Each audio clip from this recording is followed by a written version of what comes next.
one of the things I think you're trying to do is constantly reestablish the form and structure of the retreat, and to remember to stay with the routine, stay with the silence, stay with the inwardness, stay with walking, sitting, because things like monks falling becomes distractions.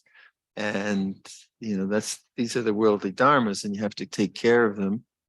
And it's true also in everyday life. If you want to develop, like if you're really serious about this work, and it is work, and it takes a long time to both, I think, understand how the mechanisms of consciousness work within your own parameters, within your own conditioning. And it also takes a long time just to wear out the various tendencies of greed, hatred, delusion that we have.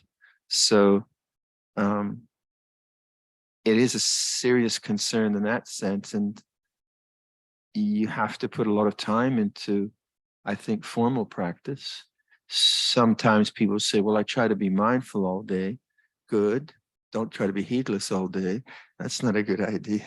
But to actually create the time, a formal practice where the centeredness of awareness is primal, rather than the relationship I'm involved with now, or the project I'm involved with, that's primal. I have to do it. And then I'm trying to be mindful within the doing of that. Then the foreground is important. And that's most of our time. If we don't give importance to the foreground becomes chaotic, and it's even worse. But if we don't give more attention to the background, to the knowing, to the puru, to the different ways we talk about the open, aware mind, if we don't make that specifically what we're concerned about, we quite often don't empower it enough, I would say. So in terms of developing this practice, as I always say, a morning practice is very important. And if you can get a really good, strong morning practice that is fulfilling, not just a duty that you do, it's interesting, that really speaks to your aspiration as a Buddhist in that deeply transcendent way, then your whole day is affected in a very good way, because you've honored what you feel is very, very important. If you only honor the worldly dharmas, that's good. It may go well for you. It may not go well. It's important that you honor your relationships and you honor your responsibilities. But I do feel if we don't honor this inner silence, then somehow we won't feel quite that we're doing our utmost in this life of ours. The thing about Dharma, once you come to it, unfortunately, you can't get off. Once you establish a contemplative mind, and you no longer believe in the distractions of the foreground, you basically have to keep going until you're enlightened. I'm sorry. But anything less than that, you're just going to feel, that's not quite up to the mark. And I think you've seen these bells in Thailand that have they're four, not like a bell that's cast in metal. The holder of the bell, where the bell sits on a rope or whatever, is oftentimes four nagas. It's four nagas it's just made of metal, right? And the four nagas create a metal loop, which is held by a rope, which you use, tempo. Well, those nagas are the sound of the bell. And then the sound of the bell bites into you, and it's not going to let go of you until you're enlightened. And because really, once you start taking responsibility for your own mind, you can't get away with anything, because this is my responsibility. You can't blame, you try, you try to blame others and distract, but you have this sense of at least that's what I found, of personal responsibility to my own mind, to, you know, what's going on and the way I'm functioning. So at least that's the way, I don't know how your mind works. This is the way my mind works. So to honor that, you need to reestablish your intentions in the way you practice. And this is true of a retreat or true of a lifetime. And what is reestablishing your intentions? It's adhitthana. You know, adhitthana is determination. So it's part of adhitthana parami. And what is adhitthana parami? It's making important and relevant and significant your intentions for enlightenment, your intentions for letting go of greed, hatred, and delusion, as opposed to being distracted. Quite simple, really. So the mind which goes to distraction, it's not a bad mind, but it loses an opportunity. So on this retreat, like really middle of a retreat, especially when something like this sort of accident happens, it gets kind of distracted. Just come back. No, what am I doing here? I'm awakening to the way things are. Try to go back to silence. You know, silence is so interesting, I would say. Not an act of repression, but very interesting, because I think insight arises from silence. I don't think it arises from thought. Thought is opinion and all the rest of it. Not that thought is wrong, not that thought can't be used. So right when you get up, again, the same stuff I say again and again and again, sorry to be boring, but right when you get up, what's the mood of the mind? And what kind of thoughts is the mind producing, and what's the citta of that kind of mind? So if you're, you know, you think you're not getting anywhere on this retreat, then you're niang. That's just a thought, not who you are. If you think you're enlightenment, same thing. It's, you're not getting anywhere, you're enlightened. It's just a thought. Don't worry about any of it. And come back to silence, knowing the way things are. Know the mood that's coming from the dream state. So if the dream state's been jangled and fearful, then that is affecting your energy. Try to know the heart chakra, because again, as I said earlier, I think right at the beginning of the retreat, when you come out of deep sleep, sometimes you notice this profound love in the heart, profoundly, deeply affected heart. And that's when the heart isn't overlaid by its ego concerns and all the rest of it. So that sometimes happens when you wake up. And then on like during the day, each meditation, keep reinforcing. What am I doing? I'm awakening to the way things are. Bhutang saranang gacchami. It's like this very, very simple stuff. And then what I said earlier today, trust. Trust and awareness, trust and awareness, trust and awareness. And that should take you to confidence.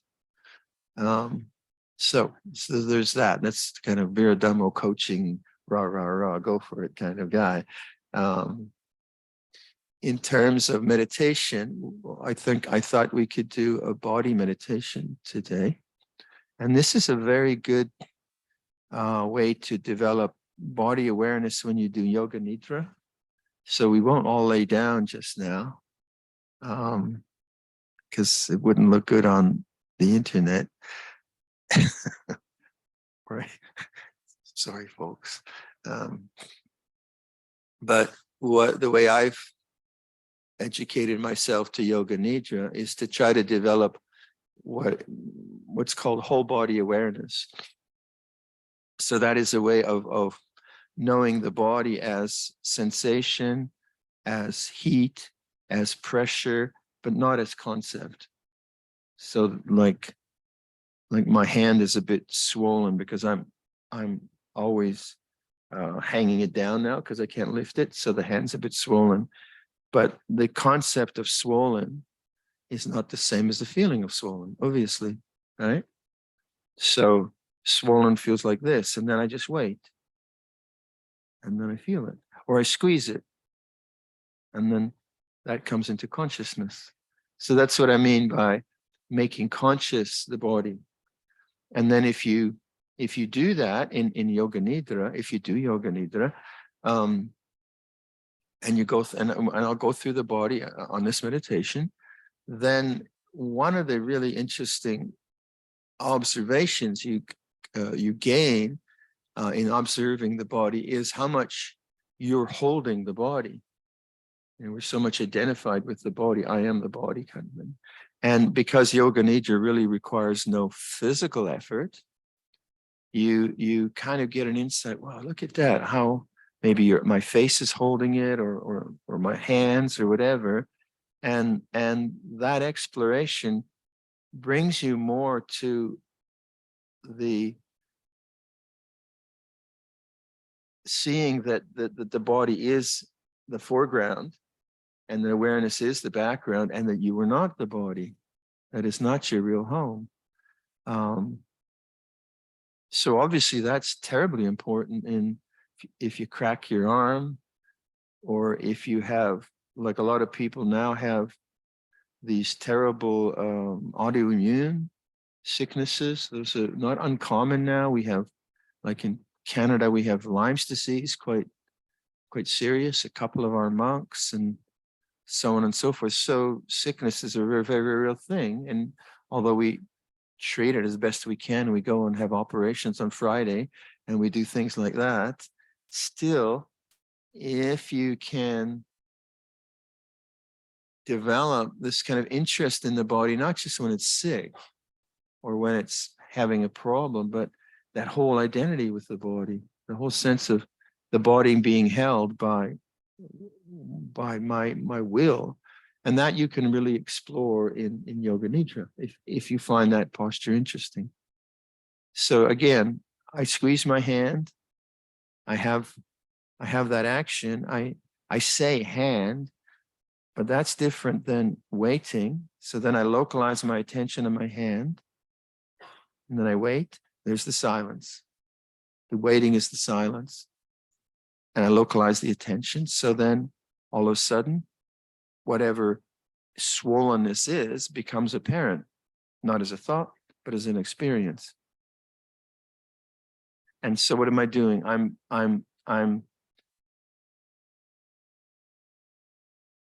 being the silent witness with the body. That's the way I've been talking, haven't I? You're practicing mindfulness with the body. So I'm not trying to get anything out of that experience. I'm just letting it come into consciousness. So using that language for me, again, I don't know if it works for you, but when I use that language, let it come into consciousness, I'm the receptive awareness. So actually I'm emphasizing, although the exercise is around the hand, the emphasis is on the receptive awareness. Perhaps because of the language I'm using, let it become conscious. If I'm focusing on the hand, let's say I have a wooden sliver and I see where it's, oh God, there it is. There's the sliver. I get it. Then I'm concentrating on the hand. I'm trying to see where it is. Where is it? Well, here I'm not, whatever the hand does, doesn't really matter. It comes into consciousness. Huh? So if we can do a body meditation and we go through the whole body like that, let the eyes become conscious, come into consciousness, let the head, let the shoulders and so on, we start to get what I call whole body awareness as a whole system of vibration and energy, which isn't a concept. Then the relationship to the body somewhat changes, because you see that your real home is the stillness, and the body's always changing, that stillness is always there. That's the idea. And then you fall asleep. And then you start again. The theory is easy, right? The theory is easy. So let's do some of that body meditation then.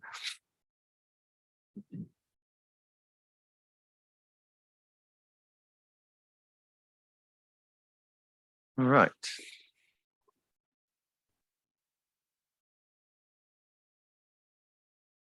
Same simple exercises that indicate the awakened mind. listening.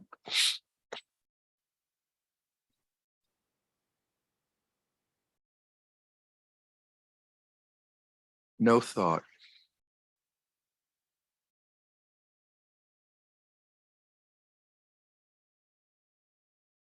Receptive awareness.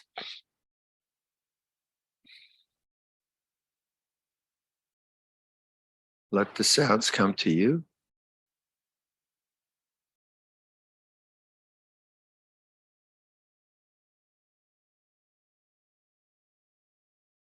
Not looking for any particular sound, just letting sounds come to you. Not trying to get rid of any sound you dislike, letting them be what they are. Not lost in sound, just knowing sound is sound. So we're making conscious sound.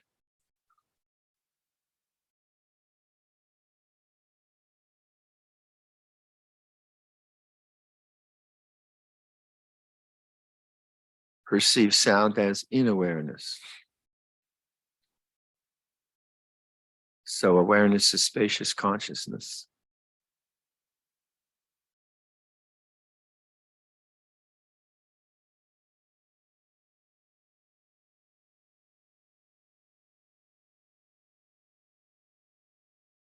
Notice the changing nature of sound.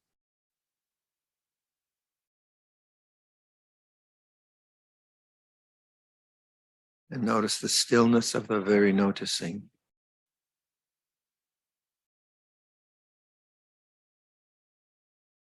Be that stillness.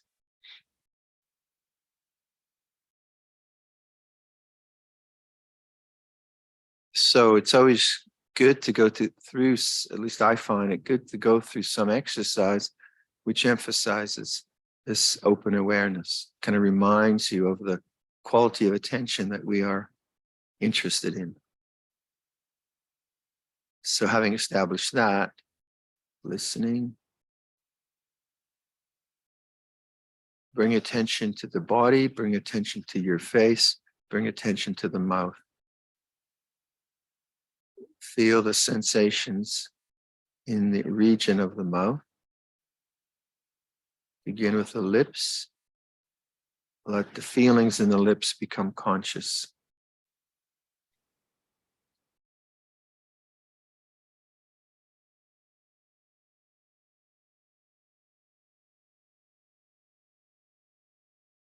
So you're waiting, but waiting for nothing. And the lips are the way they are. And then the teeth.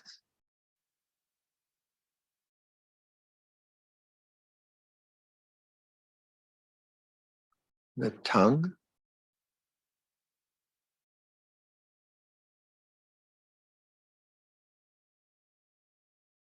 The upper palate.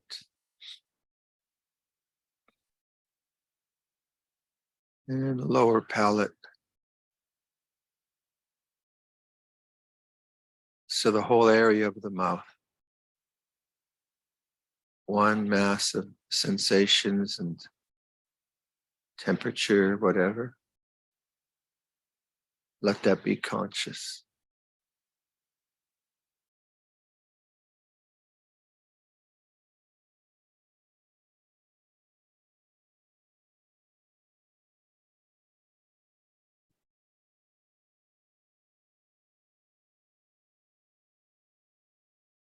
And notice the stillness.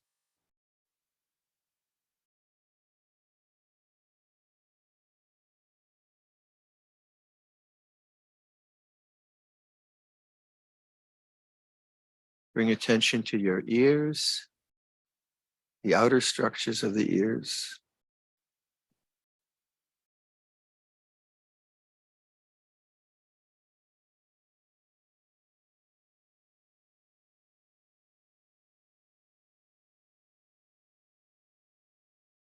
Inside the ear canals. Again, some parts of the body will be very obvious. Some there'll be no feeling. That's fine. The emphasis really on this receptive awareness with what is. Feel the nose, the bridge of the nose.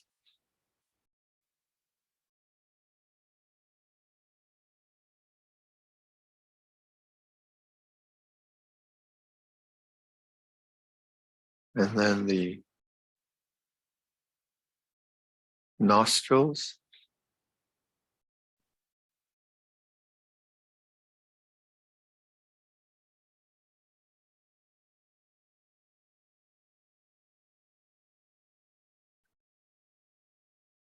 If you're concentrating on the nose, then your eyes will probably become tense. So it's relaxed attention.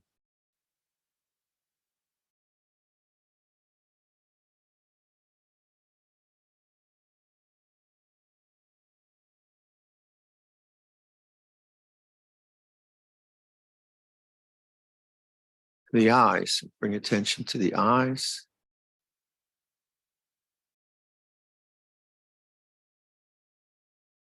The bones.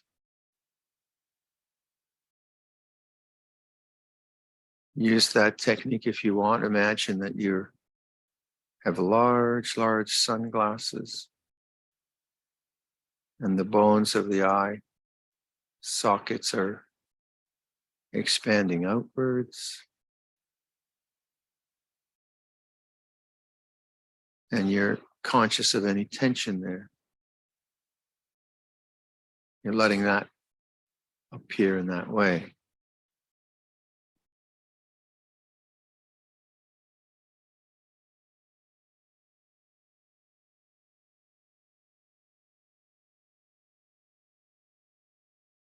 Then the eyes themselves, let them make conscious the feelings of the eyes. You can even imagine they're falling out of your head, relaxing.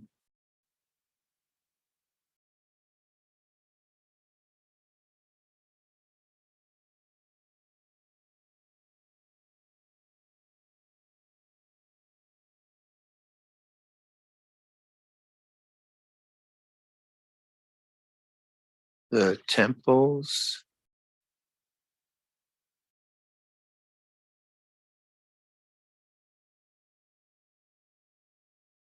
pulsation, pressure,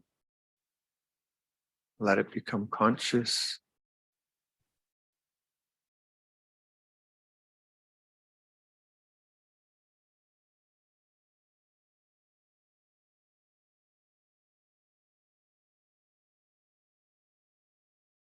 Top of the head,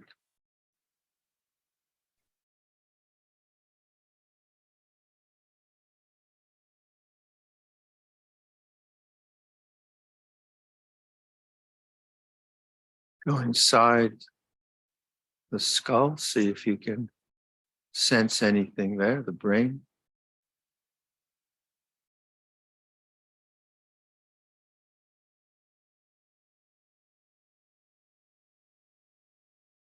Nothing is there, fine.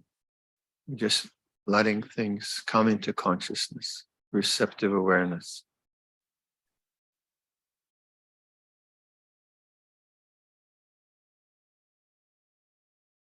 Back of the head,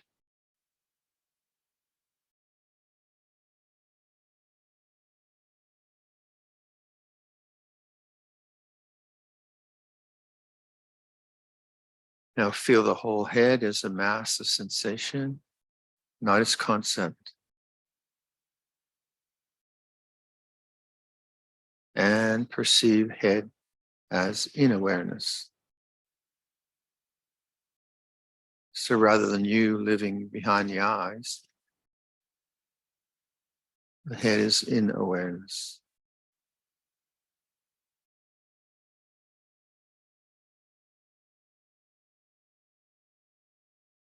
And the neck, feel the neck.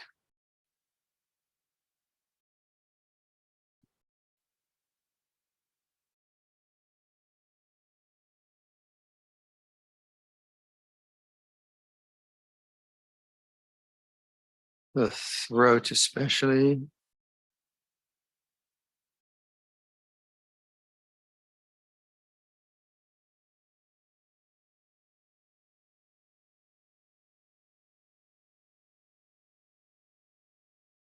Down the sides of the neck to the shoulders. Let the shoulders be feeling, coming to consciousness.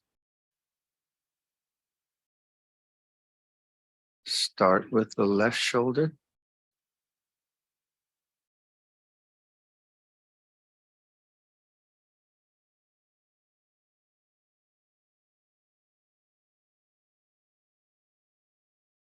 So each step we return to the still, receptive quality of attention, and things become conscious. The left arm, the upper arm, inside the arm, the armpit,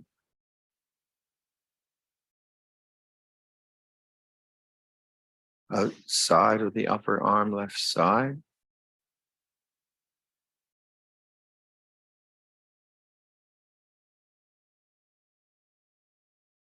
left elbow,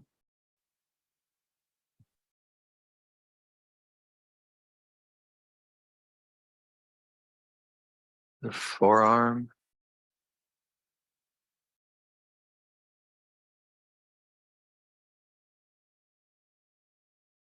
left wrist,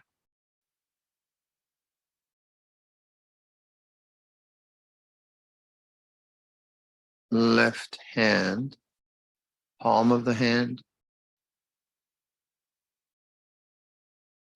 thumb and fingers, and the back of the hand. The whole left arm, from shoulder to hand, as one mass of sensations.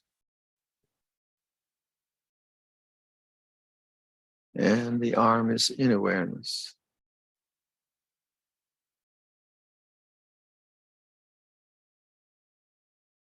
Right shoulder, become conscious.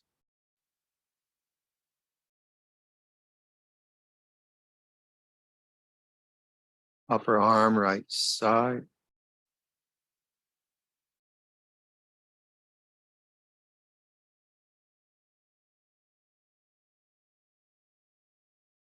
Right elbow.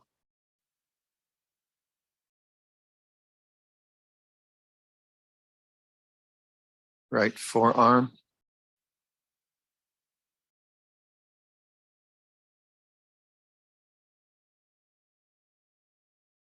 The right wrist.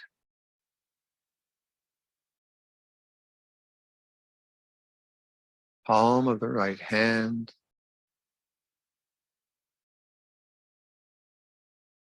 Thumb fingers.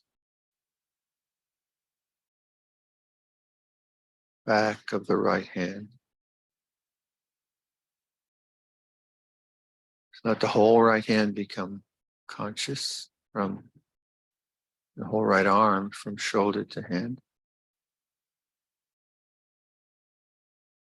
Feel both arms and both shoulders perceived in awareness.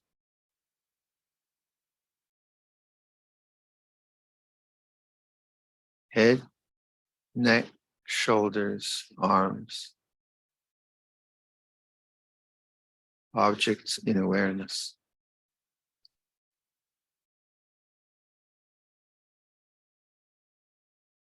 Bring attention to your chest area. Feel your clothing touching the body.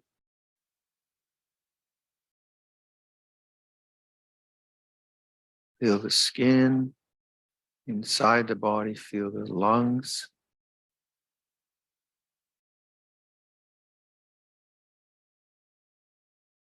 Upper rib cage. Upper spine. Heart. Feel the whole upper body.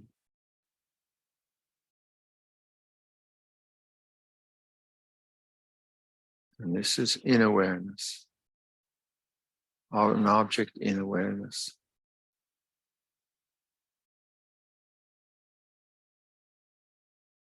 Down to the abdominal area. Feel the clothing against the skin. Feel the skin.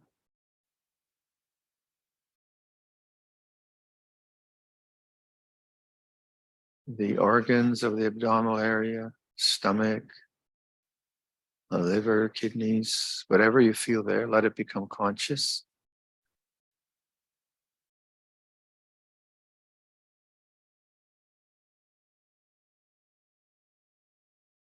Lower rib cage, lower spine, the abdominal area, the whole area as sensation, vibration, energy, pulsation. And this is in awareness.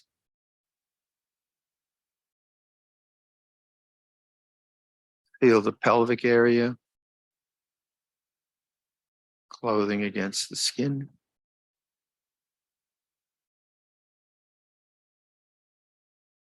The organs in the pelvic area.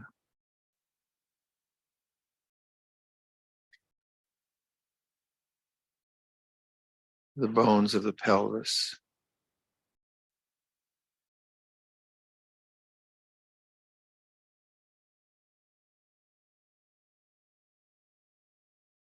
And this is in awareness.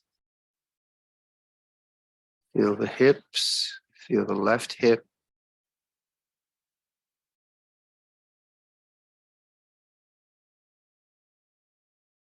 And the left thigh.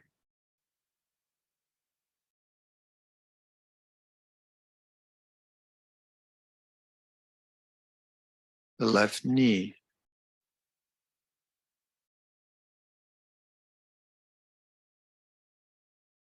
Shin and calf, left leg.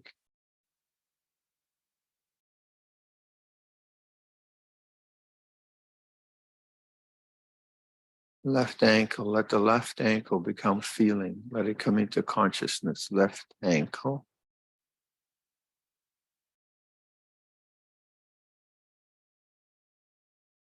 And the left foot. So the whole area from hip to foot as a mass of sensation, not a concept, arising in consciousness, in awareness.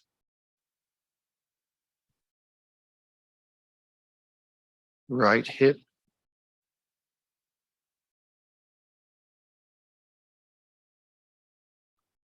Right thigh.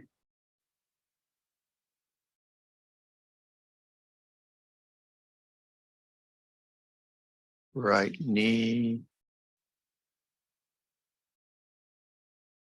Lower leg, shin and calf, right side.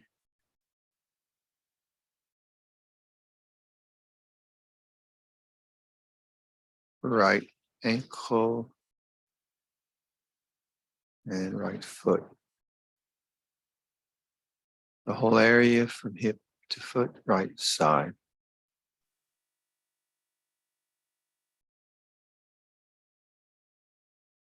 Feel both feet as sensation, as vibration, as temperature, as pressure in awareness.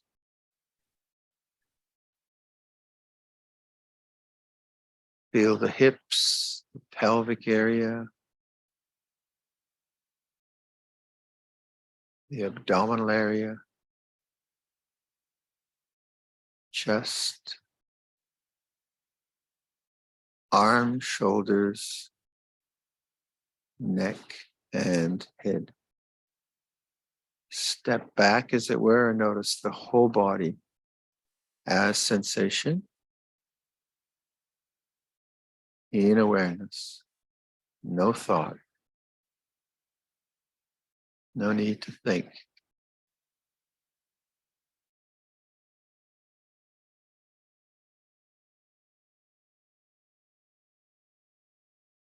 Notice sound. object in awareness. Notice bodily sensation, object in awareness.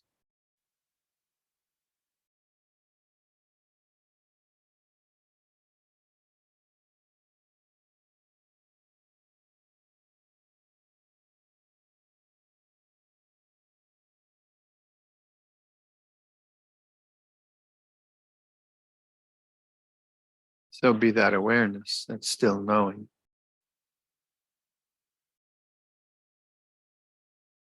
So for the rest of the sitting, if you want to localize your attention on the breath or just stay there, knowing the way things are, not choosing an object.